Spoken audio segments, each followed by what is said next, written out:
এই নাহিদ বন্ধু, আসসালামু আলাইকুম। ওয়ালাইকুম আসসালাম। তো কি অবস্থা তোর? কই আছিলি? ভালো আছোস? শুক্রিয়া, আলহামদুলিল্লাহ। আল্লাহ পাক রব্বুল আলামিন আমার ভালোই রাখছে।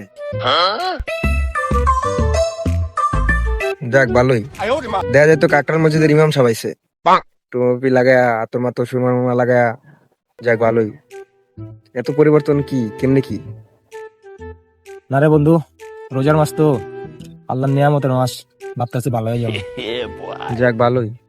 তোর এই পরিবর্তন দেখা ভালোই লাগতেছে, কিন্তু তোর এই পরিবর্তন, আচ্ছা যাক ভালো। কারণ কথা হইতাছে, তোর একটা প্রশ্ন করবো, হ্যাঁ? উত্তর দিবি সোজা সাপটা। উত্তরটা হইব কি, হ বা না। আচ্ছা ক বন্ধু, দেখি তোর মনে আবার কি প্রশ্ন জাগলো। আচ্ছা, মাগিবাজি কি ছেড়ে দিছস? হ। না না না, হ হ। না।